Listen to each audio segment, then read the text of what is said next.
पाकिस्तान 76 साल की बदतरीन सियासी और माशी सूरत हाल से दो चार है। मुल्क का माशी बहरान संगीन हो चुका है। महंगाई, बेरोजगारी, गुर्बत के नए रिकॉर्ड सामने आ रहे हैं।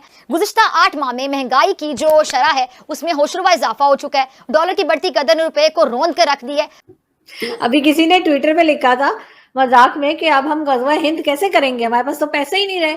और लोग इस किस्म की बातें करें, अब तो लोग मजाक उड़ाने लगे गजवा हिंद का। जिस बंदे के बच्चे पहले बैठे हों बाहर, एसेट्स बाहर हों, वो पाकिस्तान में इंटरेस्ट बेस्ड डिसीजन लेगा? वो क्यों लेगा? हाँ, क्यों क्यों लेगा वो? पॉसिबल नहीं ना। नहीं। अभी आज किसी ने कहा जी तारड़ साहब मोदी के साथ कंपैरिजन करें। मैंने कहा मोदी के साथ कंपैरिजन मैं कर ही नहीं सकता। उसकी वजह ये है, मोदी का ना बच्चा है, ना उसकी बीवी है, ना लंदन में उसके कोई एसेट्स हैं। और मैं बता सकता हूं कि इस वक्त इंडिया के जितने जो लोग हैं सारे पिछले, वो सारे इंडिया में बैठे। यू आर बीइंग ऑपरेटेड, जिस तरह मैं डॉक्टर साहब से सेकंड करना चाहूंगा, आप you are being operated from London. अभी किसी ने ट्विटर पे लिखा था मजाक में कि अब हम गजवा हिंद कैसे करेंगे, हमारे पास तो पैसे ही नहीं रहे। और लोग इस किस्म की बातें करें, अब तो लोग मजाक उड़ाने लगे गजवा हिंद का। ठीक है, it is world class humour. हम अभी भी जादू करके, टूना करके, तावीज पहन के पता नहीं क्या क्या करते हैं। हमारे तो प्राइम मिनिस्टर, जिनकी बेगम साहिबा जादू करती थी तो वो आगे बढ़ते थे। अब बताइए, एक प्राइम मिनिस्टर की बीवी डिसाइड करे कि न्यूक्लियर बम की प्लेसमेंट कहाँ होनी है, या कैबिनेट ने डिसीजन लेना है तो वो जादूगरनी से पूछेंगे कि भाई क्या करें हम। तो कैसे होगा? When बीबी बुशरा टाइप का ऐसे नाम में सुनता हूँ ये न्यूज ऑन या discussion, it is quite amazing कि people are, it's not a joke, people are seriously discussing this. 21st century है, यहाँ जादू की बात कर रहे हैं आप। That means most Pakistani genuinely believe कि magic is something that you can do. मगर सर वो तो अभी आए 4 साल पहले इमरान खान, इकोनॉमी तो उससे पहले से ही खराब चली थी और बातें उनके जमाने में और खराब हो गई। तो याया खान जो थे वो नूरजहां के साथ गाने क्यों सुनते थे? भुट्टो साहब जो थे, अब मैं छोड़ दीजिए, भुट्टो के चाहने वाले बहुत ज्यादा हैं पाकिस्तान में। I mean he was a total feudal Lord. तो उनकी तो वालिदा हिंदू थी, उनको कम से कम इस चीज पे तो करना चाहिए था कि पाकिस्तान में जो एंटी हिंदू, हिंदुस्तान से नफरत की बात है वो तो खत्म करते, लेकिन he had to always prove that he was a better Muslim than others. तो जमात इस्लामी को तो छोड़ दीजिए, इन्होंने भुट्टो साहब ने आके जुम्मे की छुट्टी की, संडे हटा दिया। मैं एक दफा last I come to Pakistan, I was ill, मुझे डॉक्टर के पास में गया, उसने मुझे दवाई जो थी वो तो लिख दी, साथ में तावीज भी दे दिया कि ये हमारी फैमिली में बड़े अरसे से इसको रात को तावीज को पानी में डाल के सुबह निहार मुंह पी लिया करो। आई कुडंट बिलीव कि एक doctor was telling me to not आना टू क्योर अ फीवर। आप सोचिए गाँव में क्या हो रहा होगा, कौन क्या तमाशा चला रहा होगा।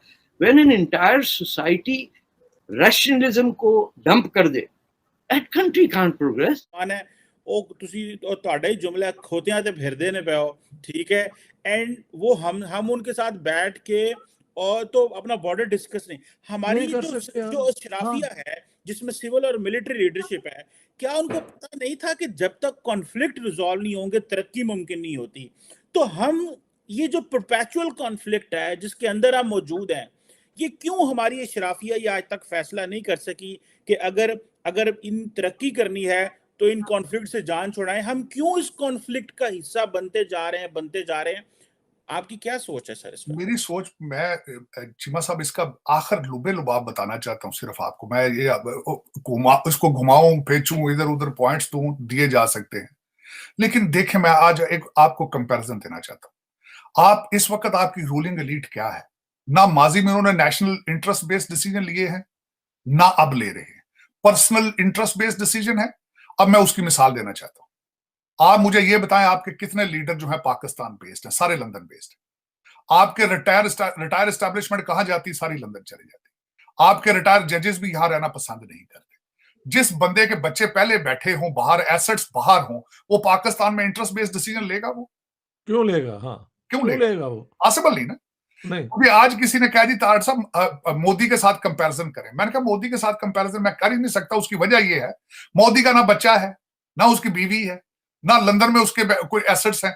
और मैं बता सकता हूं कि इस वक्त इंडिया के जितने जो लोग हैं सारे पिछले, वो सारे इंडिया में बैठे। यू आर बीइंग ऑपरेटेड, जिस तरह मैं डॉक्टर साहब से सेकंड करना चाहूंगा, आप you are being operated from London. आप अब दूसरी मिसाल देना चाहता हूं, हमारे अमीरुल मोमिनीन ने लफ्ज इस्तेमाल किया था इलेक्टेबल्स। वो इलेक्टेबल्स कौन है? वो अंग्रेजों के जो मुखबर थे, अंग्रेजों के जो जिनको वो महीने देकर गए थे, उनके पोते हैं। इस वक्त आपके इलेक्टेबल कौन है? मैं दो बता देता हूं इलेक्टेबल में कौन है। आधे जर्नैलों के बच्चे हैं, असद उमर जैसे। आधे जर्नैलों के बच्चे हैं जिस तरह वो उमर अयूब साहब। और दूसरे बच्चे जो है वो इलेक्टेबल हैं, वो जो अंग्रेजों के जितने मुखबर थे, जो अंग्रेजों के वफादार थे, उनके पोते दोते हैं। ये आपके इलेक्टेबल्स हैं। आप समझते हैं ये पाकिस्तान की तकदीर बदलेंगे ये? और तीसरी मैं सबसे बड़ी बात बताना चाहूंगा, आपका जो आप जिस डेड एंड पे पहुंच रहे हैं, 3 पार्टियां हैं, तीनों एस्टेब्लिशमेंट के बच्चे हैं। भुट्टो साहब का बाप कौन था? अयूब खान था। उसके बाद नवाज शरीफ कहां से पैदावार हुए? वो ज़िया-उल हक की पैदावार है। हमारा मिस्टर हैंडसम है, जनरल ज़हीरुल इस्लाम की पैदावार है। जब इनकी ये इंडिपेंडेंट लाई नहीं गए, पाकिस्तान में आज स्टेटमेंट है अमीरुल मोमिनीन की कि पॉलिटिकल इंजीनियरिंग हो रही है। मैं रिक्वेस्ट करूंगा ना कर, इंजीनियरिंग हो रही है। कराची में एमक्यूएम की इंजीनियरिंग हो रही है, बलोचिस्तान में पीपल्स पार्टी की इंजीनियरिंग हो रही है। तो देखें, जब आपके अदारे जिन्होंने बॉर्डर प्रोटेक्ट करने हैं, जब वो पॉलिटिकल इंजीनियरिंग करेंगे, 75-76 साल से कर रहे हैं, इन लोगों को हमारे ऊपर एक पिक्चर तैयार किया जाता है। अमीरुल मोमिनीन, अय्या का नाबुदु व अय्या का नस्ताईन, अमर बिन मारूफ, ये हमारे लिए तैयार हो रहा है। कर कौन रही है? एजेंसियां कर रही। मैं आपको एक एग्जांपल देना चाहता हूं। आखिरी पॉइंट डॉक्टर साहब, मैं ये बात ये करना चाहता हूं, एजेंसियां कौन है? पाकिस्तानी नहीं है, जर्मन तो नहीं ना है। ये सारे लोग जितने भी जिनको हम ब्लेम कर रहे हैं, 76 साल से हमें खराब कर रहे हैं, पाकिस्तान को तबाही करने वाला कोई जर्मन एक बता दें, कोई फ्रेंच बता दें, हैं तो सारे पाकिस्तानी। और कौन है? सारे हमारे बहन भाई हैं। उनको नहीं पता पाकिस्तान के साथ क्या हो रहा है। अगर डॉक्टर साहब को बैठे स्वीडन में, मुझे वॉशिंगटन डीसी में बैठे सारी पता है चीजें, तो लोग जो उनकी आंखें बंद हैं, कान बंद है उनके, पाकिस्तान हर खोते रेडी वाले कोड भी स्मार्टफोन है, उन्हें भी पता है कि पाकिस्तान में क्या हो रहा है, उन्हें भी पता बिल्कुल। लेकिन दुख की बात यह है, और मैं जब सोचता हूं सारी चीजें, मैं अपने ये 27-28 साल की तालीम को किताबों के साथ लेकर कमरे में बैठता हूं, तो मुझे सिर्फ और सिर्फ एक चीज नजर आती है, डीएनए। सिर्फ एक चीज।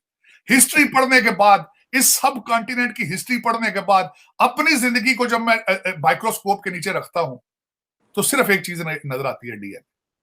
हमारा डीएनए नहीं ऐसा। देखिए, मैं आखिरी मिसाल, नहीं चीमा साहब, एक आखिरी सपोर्टिंग आर्गुमेंट। आपको पता था कितने ब्रिटिश गोरे आए थे इंडिया को काबू करने के लिए? गिनती कर लें उनकी। आपको पता कितने मुगल थे पूरे भारत को रूल करने के लिए?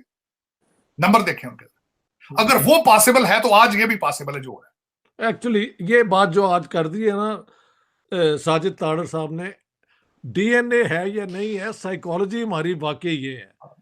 और वाकई बहुत थोड़े लोगों की आर्मीज आई और उन्होंने इतने बड़े मुल्क को जब चाहा दबा दिया। लेकिन फर्क क्या है? एक फर्क है जो अंडरलाइन करना चाहिए, the Indian leadership learn from it and no more Indian occupation by anyone. ये तो आप मानते हैं ना? डेफिनेटली। हम लाइन ड्रॉ करने के बाद हम अभी भी उसी स्टेट में हैं जो पहले थे। ये एक बहुत बड़ी अचीवमेंट है इंडिया की। उन्होंने ये सारा एक्सपीरियंस करके अपनी करेक्शन की, अपनी इंस्टीट्यूशंस बनाई, इलेक्शंस करवाई, और उसको सबने फॉलो किया।